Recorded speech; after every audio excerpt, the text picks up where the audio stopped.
kesan soleh yang orang lain dapat merasai dengan kewujudan kita. Orang rasa rugi dengan pemergian kita. Kewujudan kita disedari oleh manusia. Jadi kita tanya, wujudan kita sekarang ini adakah disedari oleh orang lain? Adakah mereka dapat merasai kebaikan daripada kita ini? Ataupun kita terkesan dengan mereka yang kita bincang semalam. Tapi rajulun soleh ini ialah dia mengesani, dia memberi kesan kepada masyarakat sekeliling dia. Macam semalam Ustaz Abu Hamid menyatakan kita tinggal di taman umpamanya, kita jadi seorang yang baik, soleh, alhamdulillah. Setiap pagi kita sembahyang subuh berjamaah. Tapi kesan soleh kita bagaimana dengan jiran kita? Jiran kita yang tak pernah pergi sembahyang subuh, adakah pernah kita beritahu kepada dia, memanggil dia, mengajak dia supaya melakukan ibadat kepada Allah Subhanahu Wa Taala? Ataupun kita tinggal dia begitu saja? Berarti kesan soleh itu tak menjalar kepada orang lain. Soleh di sini ialah kesan yang kita lakukan, ibadat yang kita lakukan itu ialah kesan kepada orang lain. Terpanggil orang lain, terpanggil untuk melakukan ibadat kepada Allah Subhanahu Wa Taala. Inilah tanda-tanda orang-orang yang soleh. Beginilah yang Allah Subhanahu Wa Taala nak bagi pimpinan ummah ini kepada golongan-golongan yang seumpama ini. Sebab itulah selepas daripada yang melalui masa ibtila ini, semua rasul kita tak, saya tak nak cerita semua. Berarti semua ikhwah dan akhwat tahu tentang ibtila ataupun ujian-ujian Allah Subhanahu Wa Taala kepada semua rasul-rasul Allah Subhanahu Wa Taala. Mereka melalui ujian ini.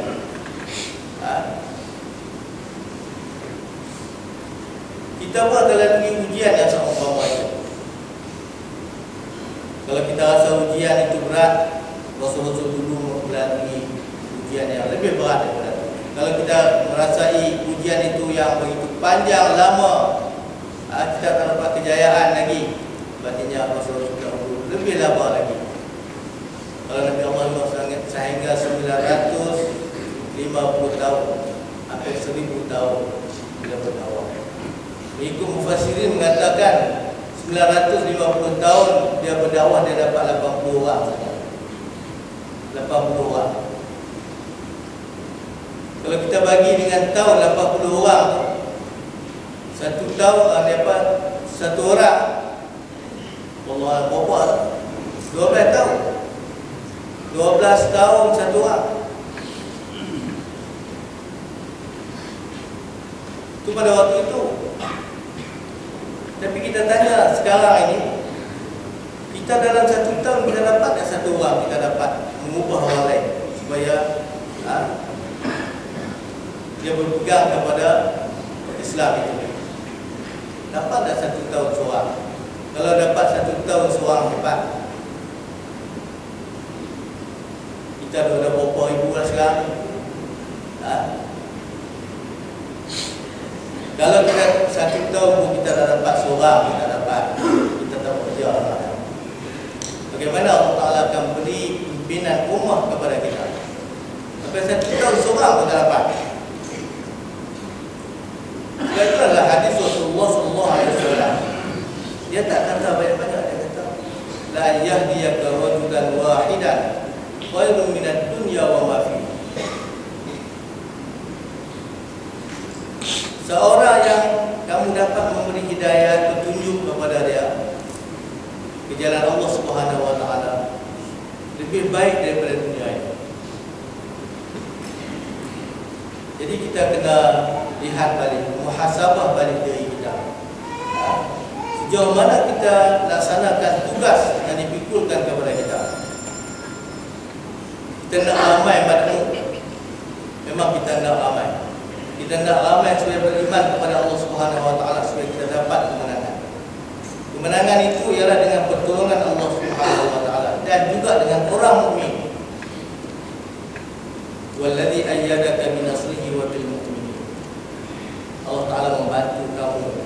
beri kemenangan kepada kamu dan dengan orang mukmin.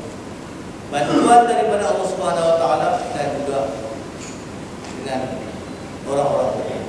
Jadi kita kena cari madhum kita, tambahkan bilangan orang-orang mukmin ini. Karena dengan mereka lah kita akan mendapat kemenangan. Jadi inilah kita kena muhasabah balik diri kita. Apakah yang kita lakukan selama ini? Kita banyak bincang tentang perjalanan usrah kita laksanakan. Kadang-kadang kita bincang kenapa usrah kita tak berkesan. Kadang-kadang kita bincang lagi, kita masuk dalam politik umpamanya. Semalam kami sempat sedikit bincang. Kadang-kadang ikhwah ni memisahkan amal-amal Islam itu. Soalnya bila cerita tentang penglibatan dengan politik, seolah-olahnya tidak, ini tak Islami, kita rasa lain. Sebenarnya kita melakukan sesuatu yang diredai oleh Allah Subhanahu Wa Taala dengan niat kerana Allah Subhanahu Wa Taala, dia jadi ibadat. Kita tak perlu risau. Walaupun politik itu dia kita faham bahawa sebahagian saja, satu juzuk yang kecil saja, tapi dia merupakan ibadah kepada Allah Subhanahu Wa Taala. Kita jangan rasa bahawa kita tak melakukan ubudiyah kita, ibadah kita kepada Allah Subhanahu Wa Taala. Karena ibadah kepada Allah Subhanahu Wa Taala ini bukan hanya di rumah Allah Subhanahu Wa Taala saja, di mana-mana juga, di bumi Allah Subhanahu Wa Taala. Sentiasa kita kena taqarrub diri kita kepada Allah Subhanahu Wa Taala. Taqarrub seseorang dengan yang lain yang berbeza, antara seorang dan seorang. Taqarrub kepada Allah Subhanahu Wa Taala. Kita kena rasakan ibadah yang kita lakukan itu bukan hanya ibadah solat. Walaupun solat itu difardukan kepada kita, solat-solat fardu yang kita lakukan, tapi ibadah yang kita lakukan, kita memanggil manusia ke jalan Allah Subhanahu Wa Taala, ini adalah satu ibadah. Taqarrub diri kita kepada Allah Subhanahu Wa Taala. Saya teringat sebuah hadis Rasulullah SAW, yang mana Rasulullah nyatakan kepada sahabat, menyatakan, kalaulah besok akan berlaku kiamat, di tangan kamu ada fasilah, iaitu benih tamat, anak tamat, ada tamat besok kita tanam. Usaha bekerja berarti yang kita kena lakukan. Cuba kita bayangkan, kalaulah kita ni diberitahu kepada kita besok kita akan mati, ataupun seorang tu dia cerita sebenarnya dia memang hayat dia tak panjang lagi. Kalau diceritakan kata besok akan mati, apa yang kita nasihat kepada dia? Itulah kita nasihat amalan yang kau kena banyak istighfar, banyak bertaubat, banyak beribadah, berzikirullah, dan ada mati. Tapi Rasulullah tak jawab begitu. Dia menjawab, kalau ada benih di tangan kamu, walaupun esok berlaku kiamat, berarti kita akan mati, kamu kena tanam. Karena tanam tadi adalah ibadah kepada Allah Subhanahu Wa Taala. Walaupun kita tahu besok berlaku kiamat, ini tanam bukan dapat makan, tak dapat makan. Bahkan pokok yang kita tanam itu berpuluh tahun, bertahun-tahun, kadang kita tak ganggu. Tapi kerana dia adalah satu kerja yang baik, amalan yang baik, kita kena lakukan. Jadi dari segi tuntutan masa itu, ialah kita kena lakukan itu. Kita tak boleh abaikan, walaupun kerja-kerja itu kita nampak kecil, tapi dia merupakan taqarrub kepada Allah Subhanahu Wa Taala. Ini yang kita kena lakukan. Begitulah di dalam dakwah kita ini, kalau kita menyeru, memanggil manusia kepada Allah Subhanahu Wa Taala ini, artinya kita kena merasai bahawa ini adalah ibadat kepada Allah Subhanahu Wa Taala. Taqarrub diri kita kepada Allah Subhanahu Wa Taala, amal soleh yang kita lakukan. Jadi kembali balik kita kepada ayat tadi, bila Nabi Allah Ibrahim alaihissalam, Allah Ta'ala dah beri pengakuan dia telah menyempurnakan segala tugas takalif kepada diri dia. Dilakukan dengan baik, maka Allah SWT serahkan pimpinan itu kepada beliau.